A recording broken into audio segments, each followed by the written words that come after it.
Hello, listeners, and welcome to No Laughing Matter, the new comedy show on Insanity Radio with me, Jaya Baldwin, and my co-host. Hello, I'm Ned Sanders. I am the co-host. He is a wonderful man. And here on the air today, we also have a wonderful guest, the Miss Abigail Shaw. Hello, darling listeners. I'm back. She has a radio voice. She's done this before, clearly. Yes. You've heard her do the Bear Games. You've heard her do her own hour. And now she's here infecting the radio on yet another hour. So on this show, we're going to be talking to you about all things relating to comedy. We'll be talking to you about what makes people laugh, what's funny and what's not. But to kick off the show today, we're going to move on to a song by Frank Gamble. This is Something Wrong. It's terrible. Please. And that was I'm Not Crying by Flight of the Conchords, the only comedy song that we could cram into the playlist. Flight of the Conchords are brilliant, and that was a brilliant song. I'm going to say a bit more about the show as it is. When it says a comedy show, it's kind of a show about comedy. We want to talk about different subjects, different kinds of comedies. I'm currently in the Comedy Society and will be the president next year. Jaya introduce yourself. Hello, I'm Jaya Baldwin. To those of you that don't know me, I am currently the rep of the Holloway Players, the improvised comedy group on this campus. So as you can see, me and Ed both possess the credentials to be talking about this. And Abigail Shaw also does some of her own comedy. Why don't you talk about that? I do a lot of comedy myself. Just going to slide on in there. Do improv. I do stand-up, I do sketch. Good Lord, is there anything she doesn't do? Do you know what? I'm just constantly comedy. I actually wrote an email yesterday and I said, "Hi, I'm really passionate about comedy. I live, breathe and eat comedy. I can't get away from it. Help me." It's a problem. And I signed it off. Comedy. Yeah, literally. At the end, instead of signing it sincerely, I put "in all seriousness." Abigail Shaw, because I was like, let's put some comedy out there, because I was applying for a comedy job. It's always really weird when you're trying to talk to people who are organising gigs or anything, and you feel a pressure to want to prove that you are funny in real life. Yeah. But I'm not funny out of real life. What I did was I actually emailed my dad being like, "Is this funny? Because it's for a middle-aged person, so check it over." And he was like, "Do you know what? No, that's quite funny." And because also, obviously, because I've done radio shows as well, he put in it. And when I realised that looks don't matter, I also do the radio. Oh, brilliant. Yeah. Well, there we go. Abigail Shaw, multifaceted personality extraordinaire and insulter of the middle-aged. No, it's just my dad is that age, and I said, "Is this funny for you?" Dad, you're also old. Middle age isn't old. Fine. It's just a regular age period of time. How dare we? We apologise to... That's offensive comedy. To all of our elderly listeners out there. Anyway, so what we're going to talk about a bit today is the psychology of comedy, to put it in the most pretentious form we possibly can. So pretentious. We're just going to be discussing in this episode what sort of comedy there is and why it's funny, why things aren't funny, and if discussing comedy stops it being funny and isn't funny. And if that is the case, this radio show is slightly in trouble. I think there's a comedian, I think it was Stuart Lee or someone, who said that comedy is like a frog and that it's alive and bouncy, and then when you try and dissect it, it just dies. So we're going to try and put that theory to the test. Nice. Sounds like fun. Well, let's kill some frogs. You're here in Let's for the kill ride. frogs. It's year 6 science all over again. But with more terrible jokes. Right. So yes. Well, let's start with that then. The dissection of comedy. Does that go too far? I mean, my personal opinion is that it's a bit like a magician. They say that a magician never reveals their secrets, and that if they do, the trick is ruined. And in that instance, I would debate that it is. However, would a comedian explaining their jokes to someone, or the modus operandi behind what they do, would that necessarily ruin their comedy if you've just explained what you stand for? I don't know personally, because I'm a massive fan of dissecting comedy, and I love figuring out how jokes work with people's psychologies, and I think everything can be dissected, and that's what helps you be good at it. I think that's why I'm such a amazing comedian. Interesting. What do you think, Amazing, Abby? you say. Pardon? Amazing, you say. Well, Abby, what do you think about this? Do you think that you should be able to... do you think analysing comedy ruins it? Or? I think it depends on what kind of comedy you're looking at. Say, for example, it could technically work if you have, say, a joke that is very simple and someone is saying, what did the ham say to the cheese? I'm on a roll. And you could dissect it and say, it's funny because it's bread and they don't talk.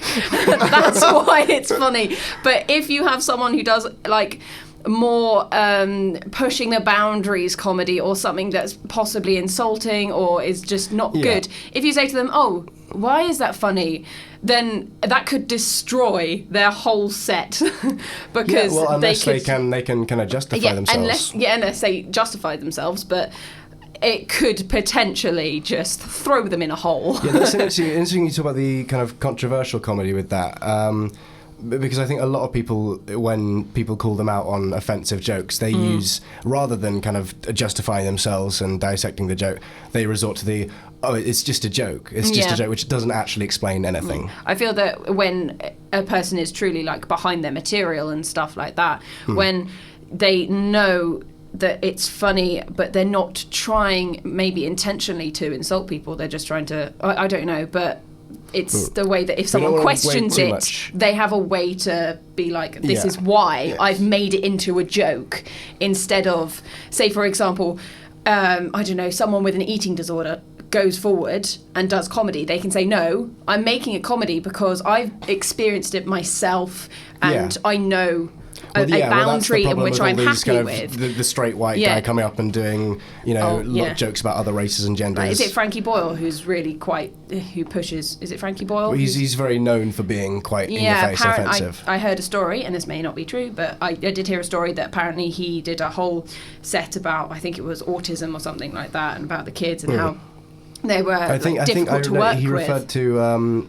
I think it was Jordan's son who has it's disabilities. And there was a woman who actually really enjoyed his comedy and was sitting in the front row and really liked him as a comedian, and she once he started doing this material, she stood up and started to walk out, and she was very calm, and he literally just turned to her and said, what are you doing? Why are you walking out my thing? And she was like, I wasn't trying to make a scene, but the way you're talking about them is not fair because my son is autistic, and you're not being fair to the way that the way you're presenting them and the way you're talking about them is not fair. We don't go too much into offensive comedy because we have got another episode about that coming up. Well, I think, though, if anything, this has demonstrated a point of why dissecting comedy is potentially even important, because, if you're questioned on why are you telling this joke, why have you written this, why do you think it's funny, and you can't actually come up with a reason as to why, then you're going to be in trouble, really, aren't you?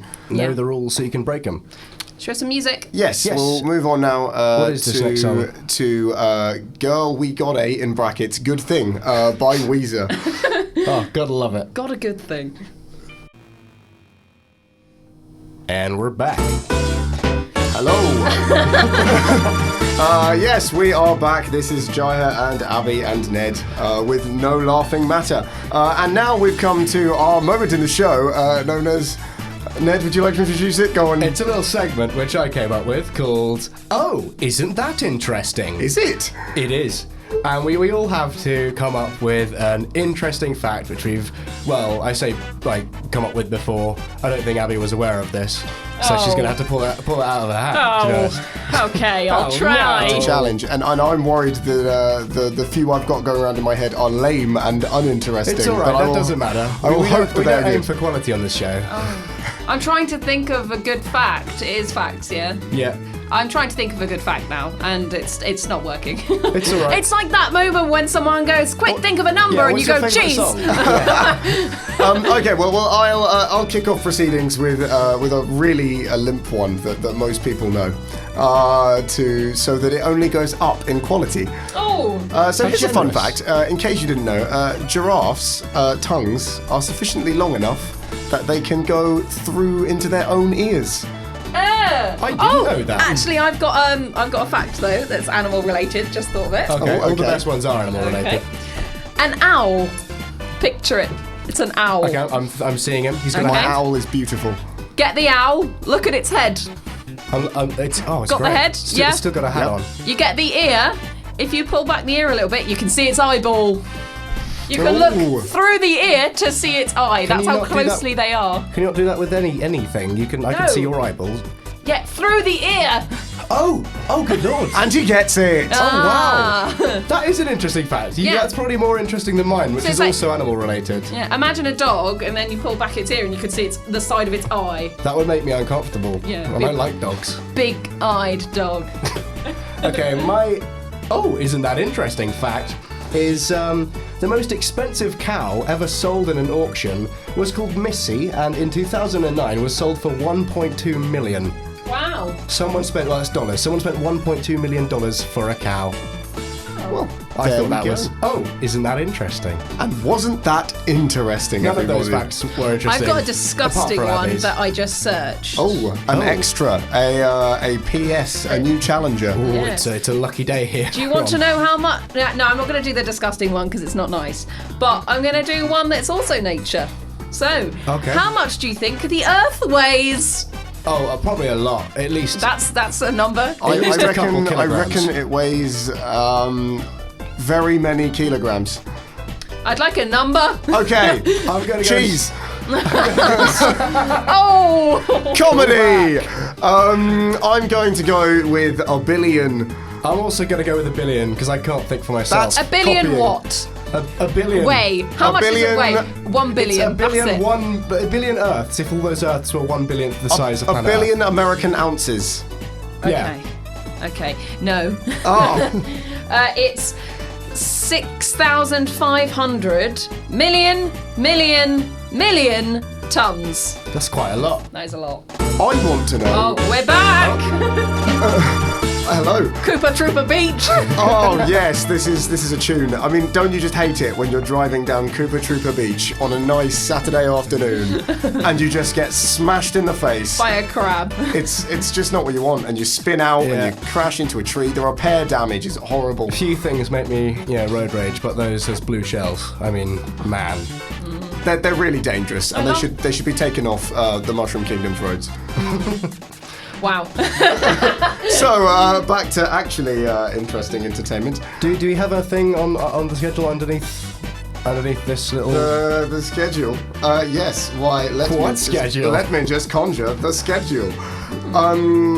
So after having discussed whether analysing comedy kills it or dissecting the frog ruins your experience, we're going to look at some humour in different contexts and why that works. So, for example, what's the difference between being funny on a stage doing stand-up and just being funny with your friends in the pub? Well, I've prepared everything, and I'm desperate for attention when I'm on a stage. So I rehearse things and try and get people's approval. Whereas there's not that pressure. You're just relaxing when you're with friends, I think.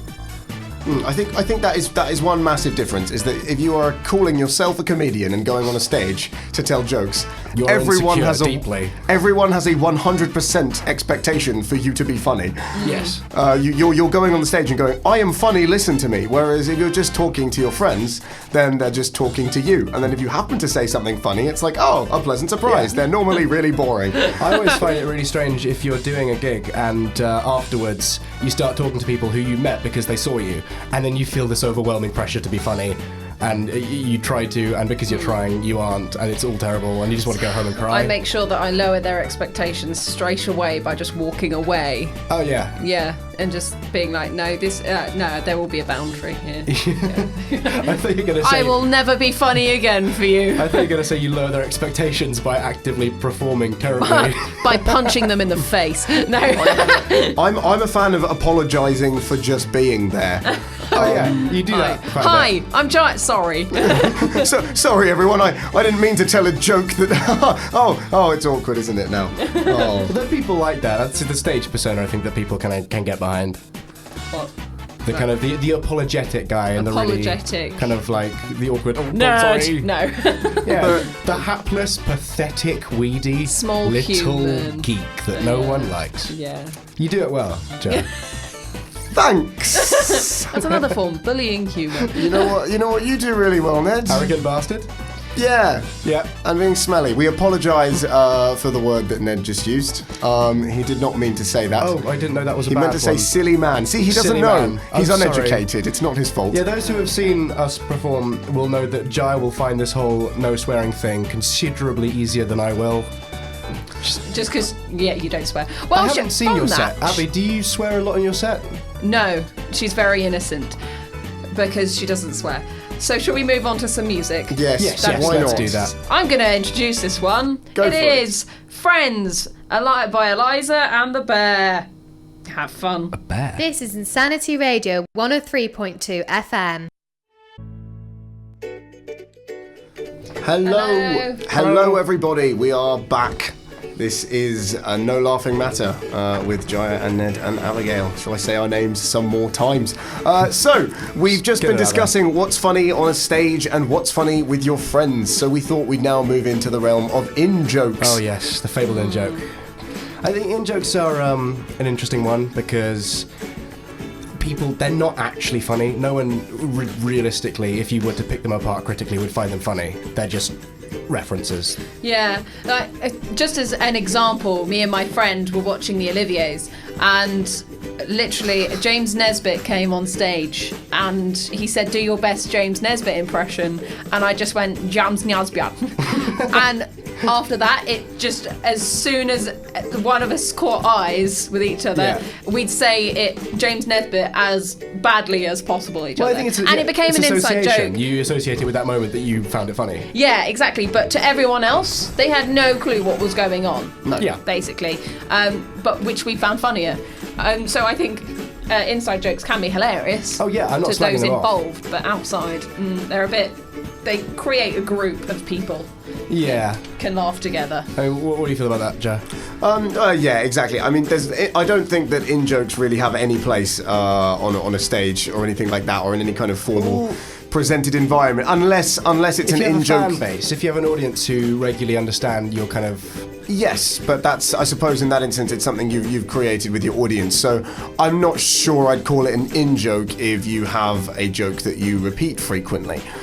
For example, let's think of some characters in comedy. For example, in Miranda, but written by Miranda Hart on BBC, or was before it finished. Miranda would frequently push her companion Stevie over onto the floor. Yeah. Now, although that sort of worked on two levels because it was a funny piece of slapstick anyway, but then through repetition, It's a recurring joke. It's like a catchphrase, but a physical catchphrase. Yes, exactly. And I think if it's a sort of catchphrase type joke, then I think you can get away with it quite entitlably. But there's certain in-jokes which wouldn't work. And I think even if you've got an established audience which likes you and is interested in listening to you, I would still not do an in-joke that only people that have listened to you before would get, because you'd alienate new audience Yeah, well, members. picture this. You are a massive comedian with a huge fan base, and you have a big internet following. I'm imagining it now. Yeah, It's really you're nice. basically there, Abby.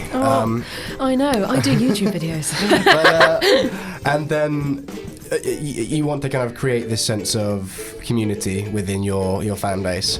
And I think quite a good way of doing that is having established kind of little jokes and key phrases that they all understand, that it all means certain things to them. Yeah, to be fair, if you have material that you can go back and watch and people can catch up on the in-joke, I think it would be fine. But forcing an in-joke it seems cringy. Well, it's like when TV shows force catchphrases and they're just so painful. Yeah, exactly. Like, but one thing that was really funny, because it was part of his set, was Milton Jones. I love him. Love him. Yeah, exactly. And he was absolutely brilliant. And he basically had this joke where he would say, "Oh, are there any students here?" And people would obviously cheer, and he'd go, "You stink."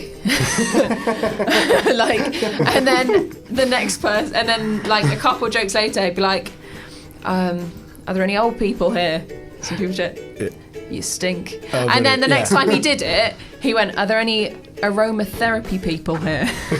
and you didn't need to, because obviously he'd already said it. Oh Well, no, that's the rule of instead three. of old people, it was cat. Anyone own a cat? Yeah. And then it said aromatherapy, and everyone could already tell. That could just be a good joke, but then also, like, I know for a fact that after watching that, my mum and dad would just turn around to me and go, hey, you're a student, you stink, and stuff Yeah. like that. And Well, that that's creates feeling, an because you both in-joke. were there for part of that, Yeah. so it's feeling like you are a part of that kind of.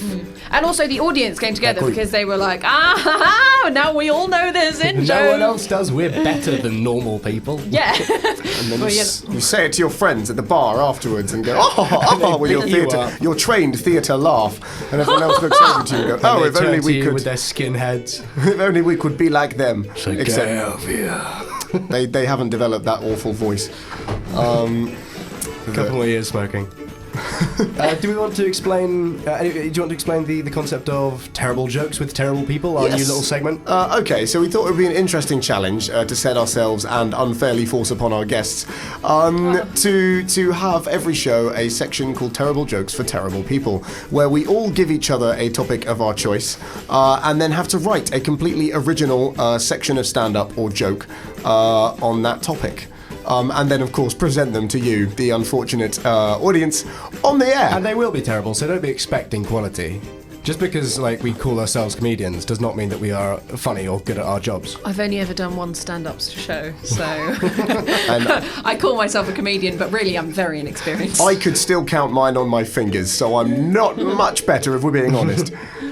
I got two. But yes, over the course of the next song we play, we will all be giving each other a topic and writing a joke. So I think we should do the topics now. yes, of course. So do you go person to your left? Sure, why not? Ned, hit me with a topic. Okay, I want you That's to your write right. stand up about the concept of light. The concept of light. Yes. Okay, very interesting. Right, I'm gonna pick something random. Abby, I would like you to write a joke about. Let's do something easy. Driving. Write a sex about driving. Oh, Mario Kart themed. no. Not the joke. That would be bad. So what's the deal with blue shells? Am I right? What's the deal with a steering wheel? Do you turn it or what? There you go, that's mine. Ned. Okay. Ned. Yep. Seeing as this is the first ever show of yours on the radio, and it's the christening of this show, I want you to do some comedy about radio. About radio. Okay. Yeah, student radio in particular. Student radio in particular. Yes, Okay. you can do that if you want. Okay. No, I'm fine. I'll take that. Oh, I'm glad. It'll be terrible. I mean, I've got nothing. Mine will be terrible. I've got driving. I can only just You've drive. got the only one which is like a a relatable thing that we can Well, all. It's Michael McIntyre. Maybe that means that it's just going to be material that everyone else has done. Mine will at least be light-hearted. He's Get out. already started. Already okay, let's there. play the next song. That's which quickly is, moving. What is it? It's Let It Go Oh my god, yes. Everybody's favourite. I was so happy that this was on there. from Frozen Disney. The greatest film ever to have graced the screen. I hope everyone enjoys it. Goodbye. Hi, this is Vernon Kay, and whenever I'm in Surrey, I always make sure that my wireless is tuned in to Insanity Radio 103.2 FM. None of that AM rubbish. This is FM. Welcome back! Oh, that was a stressful 3 minutes. I'm terribly sorry, I haven't put a bed on. I'm going to quickly... it's going to be Doctor Who, I'm afraid. Oh, that's fine. I do not I'm really object to sorry. that in the There you go. slightest. You can lie down in the bed of Doctor Who. That's what a bed is, for those who don't know. Oh, no, that's not the one I know. Oh, It's they not updated the it for Matt Smith, didn't they? I forget. From that, I'll go into something else. Anyway,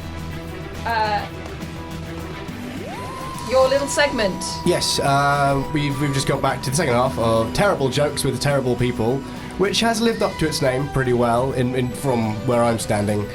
Jai, would you like to go first? Oh, I'm going first, am I? Well, Yes, isn't you are, that a 'cause I fun don't one to want play? to. Okay, so everyone, in the duration of time it takes for Elsa to sing a song and build a castle, had to tell a joke about the concept of light. So here we go.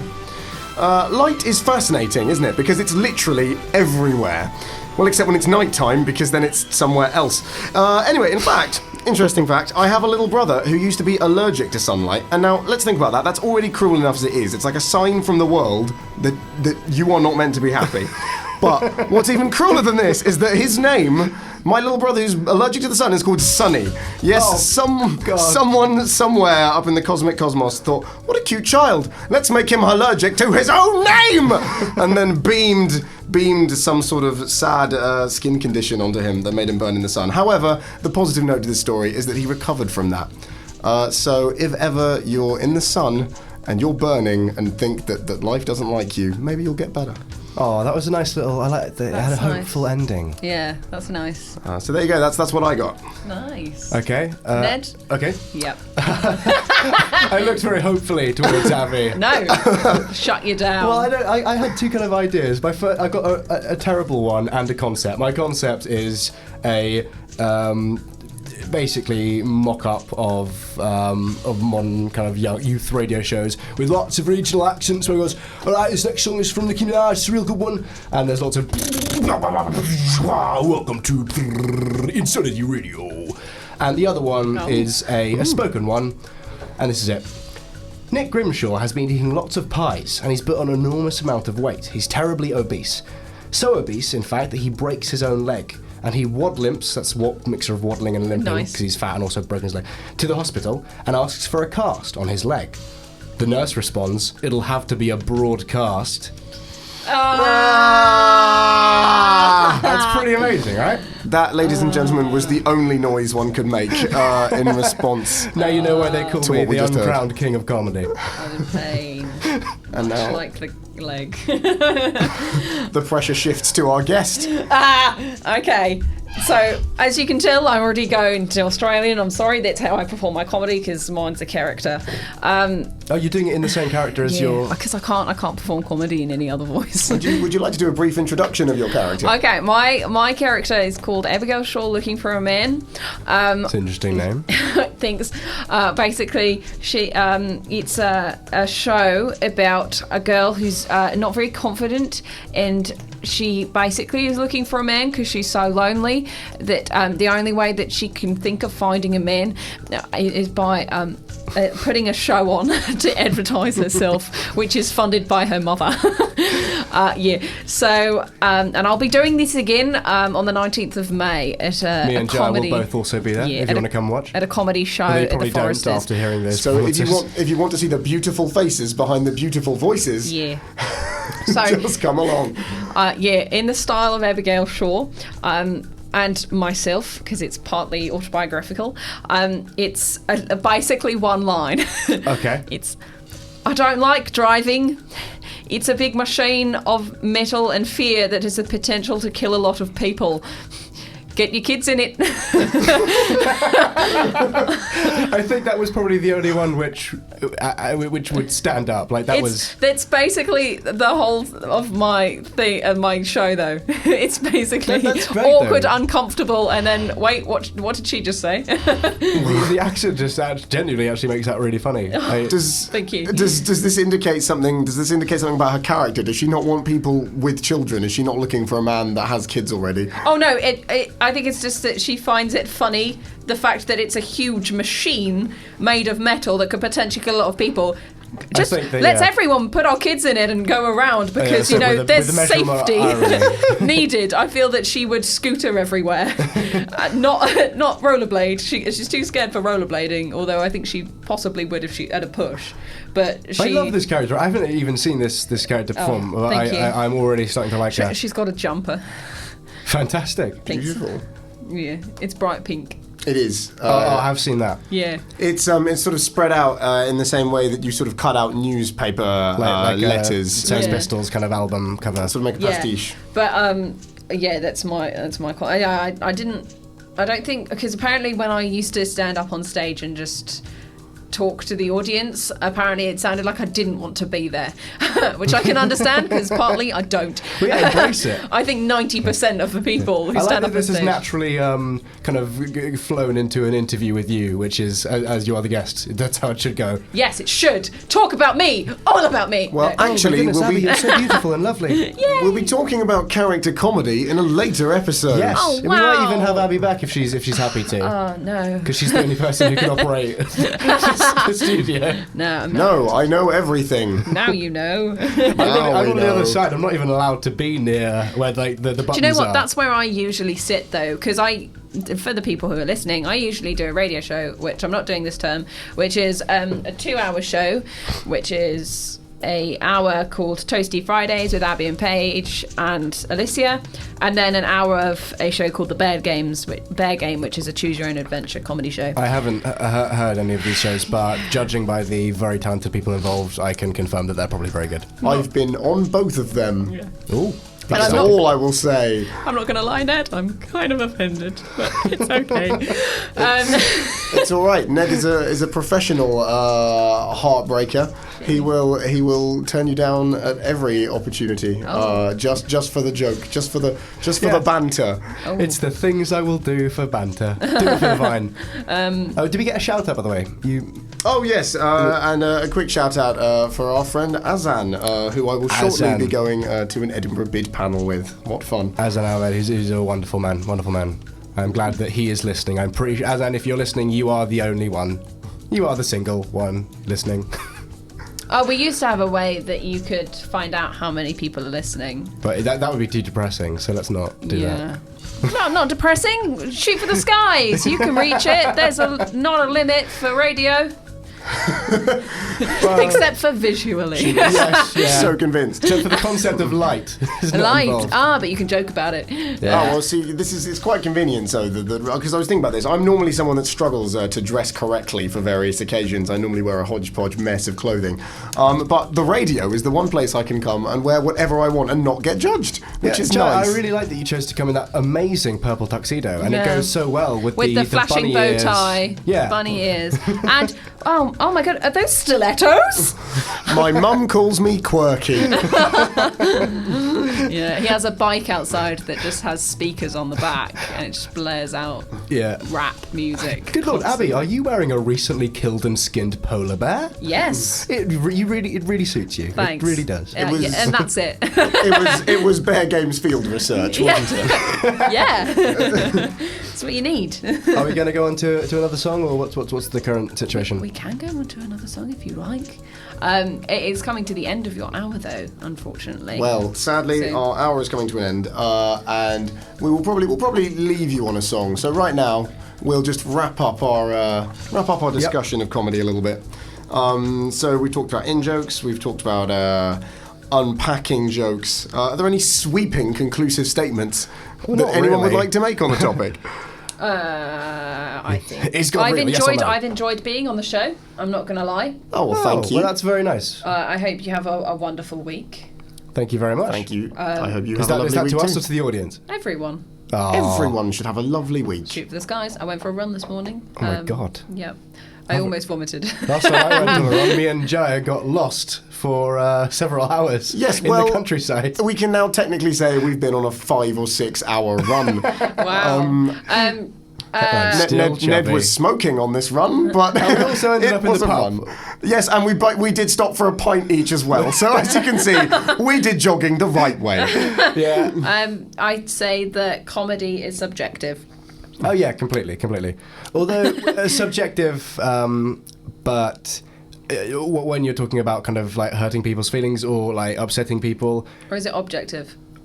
Oh God, I forgot the Objective difference. means factual in just. Subjective. Yeah, Yes. subjective is Yes. the one. Yeah. Yeah, that's the one. No, but I think when you're like in the danger of kind of hurting people or offending people, which we will talk about in our kind of in our later episode on offence, then I think maybe it's to say, oh yeah, it's subjective, is maybe not the strongest way to go. No, but I'm only here for 1 hour right Yeah. now, so I hope everyone has a wonderful week. Do you have a Facebook page?